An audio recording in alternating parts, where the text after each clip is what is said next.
Are we good? Okay. I have some notes and I like them. It gives me somewhere to put my hands when we talk. So, good evening, fellow reformers. I'm Scott Cameron. I'm the candidate for Daventry. Thank you very much to Kingsthorpe Baptist Church for letting us use their hall, and for all of you for making the effort to come and see us tonight. So, I appreciate that it's a Friday evening. It would have been easier to sit at home with your feet up and have a cup of tea or a beer and watch TV. Maybe a takeaway, but that's become very expensive. Actually, so maybe just something from the supermarket to save money, but that's become expensive. And everything has become very, very expensive. So when I say thank you for coming, I mean it.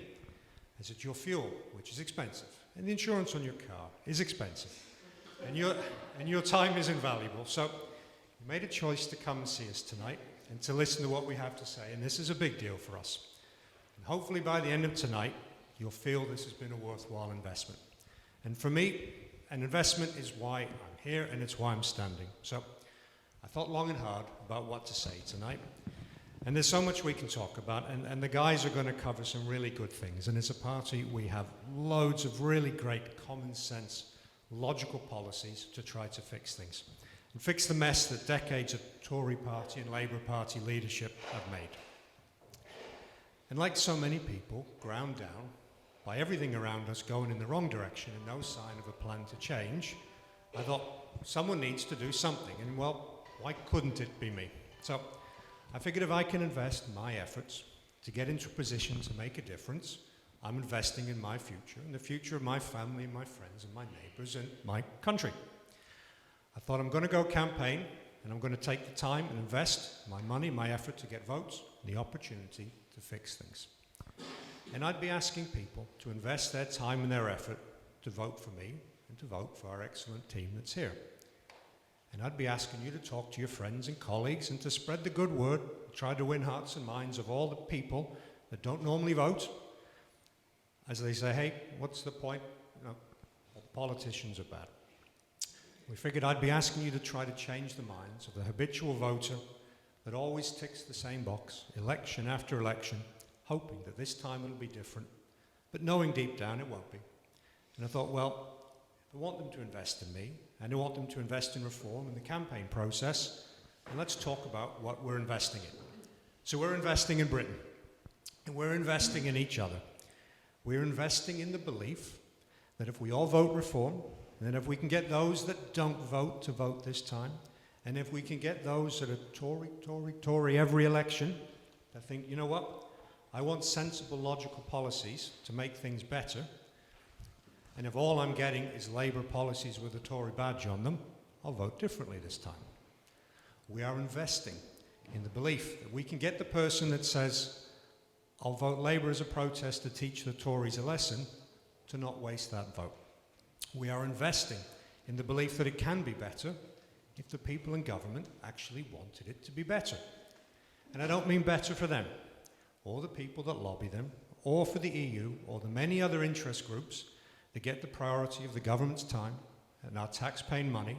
It needs to be better for us, the tax-paying public of Britain that have been second, third, fourth, fifth place year after year after year. So we're investing in the belief that if we put the right Reform UK people into power, they will deliver what they promised to do. There is a saying, if you can't change the people, change the people. The public have been unable to change the politicians to get them to put the people of Britain first, so it's time to change the politicians. But of course, for me to do that, I need you to invest in me. And if you don't live in Daventry, please invest in these guys. Look, I'm not a career politician. I spent my life in manufacturing. I started as a shift manager in a factory making sausages and bacon, working long hours on a production line with my teams. I've worked up into bigger roles, making things better as I go, and unlike in lots of government jobs where promotions are who you know and not what you know, when a company is paying you and money is tight, promotions come from showing that you can get things done and get them done in the right way. And I worked up to running factories with 1,000 staff and £100 million budgets. So now I'm self-employed, and I help manufacturing companies run their factories to make them better.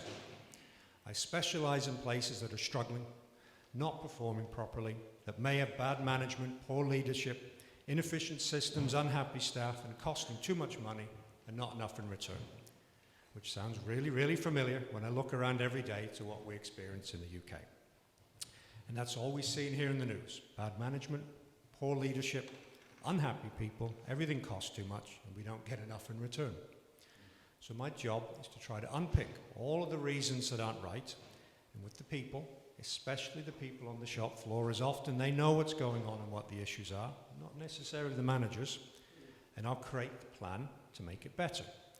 And when I look at the poor decisions being made to us, like you, I think why the decisions being made that fly in the face of common sense, fly in the face of what the public wants. Well, things happen for a reason. Yes, there's incompetence in government, but when a politician knows something is a vote winner, but chooses to do the opposite, there is a reason. And it has to mean the reason suits them better to make that choice than the one that the voters want. And that point came out very quietly towards the end of COVID, when the public said, come on, no more lockdowns, MPs, you work for us, make it happen. And the MPs said, no, you vote to put us in place to do what we think is best for you, we don't work for you. And they didn't listen, and they did what they wanted. And as always, it wasn't what we wanted. So, frankly, when I'm in a contract, when my client is paying me, I work for the client, and I'm there to deliver what the client wants. The client wants a better business. An MP is paid by the taxpayer. They work for the voters. They need to be there to deliver what the voters want, and the voters want a better country. They want to be able to see a GP. They want to get on the housing ladder. They want jobs that pay their bills. They want good schools with available places. They want to be able to have a warm house to heat and to eat. They want some money left over for life. And they want something to put away for a rainy day. And they want to feel safe and represented and feel that they get value for money for their taxes. I want all of that, and when I knock on the doors, people want that, and I believe Britain wants that.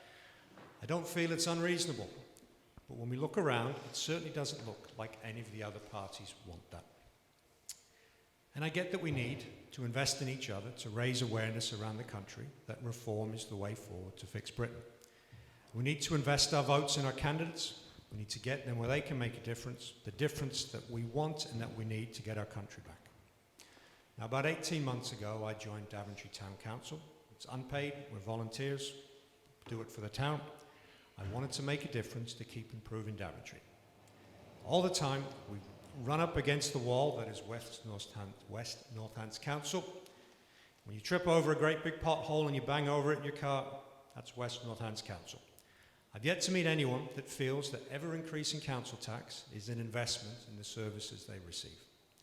And they certainly don't feel that the extra tax they pay every year to cover the wage increases of the West Northampton councillors is an investment. I need to fix that.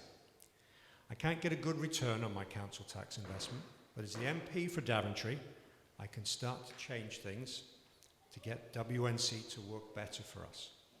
I can't get a good return on my income tax, but as the MP for Daventry, with reforms policies, we can really start to make a difference. So I'll close. Again, thank you all for investing your time and your money to come tonight and see us. I hope by the end we'll have convinced you to invest your vote in us.